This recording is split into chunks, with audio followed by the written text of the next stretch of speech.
प्रश्नचिन्ह आहे। राज्यातील अतिवृष्टी आणि पुरामुळे पिकाचे मोठे नुकसान झालेले आहे। तब्बल 60 लाख हेक्टरवरील पिके वाया गेली आहे।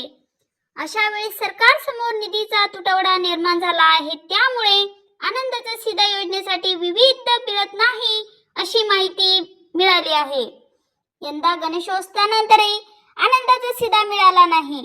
एकनाथ शिंदे मुख्यमंत्री असताना आनंदाचा सीधा देण्यास सुरुवात केली होती, पण आता ही योजना बंद होण्याच्या मार्गावर आहे। यंदाच्या दिवाळीत आनंदाचा सीधाच नाही असे सरकारच्या म्हणण्यावरून आहे। तर महायुती सरकारने निवडणुकापूर्वी अनेक लोकप्रिय योजना जाहीर केल्या होत्या।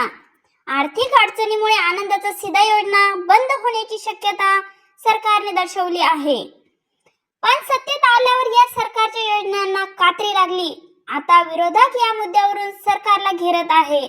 जनतेचा एकच प्रश्न आहे की दिवाळीत फराळ करायचा की घोषणा ऐकायच्या।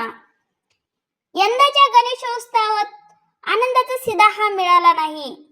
एकनाथ शिंदे मुख्यमंत्री असताना आनंदाचा सीधा देण्यास सुरुवात केली होती, पण आताच्या सरकारने सर्वच योजना बंद करणं चालले आहे। लाखो कुटुंब सरकारकडे आशेने पाहत आहे। आनंदाचा सीधा कायम राहणार की बंद होणार हे पुढच्या काही दिवसातच ठरेल।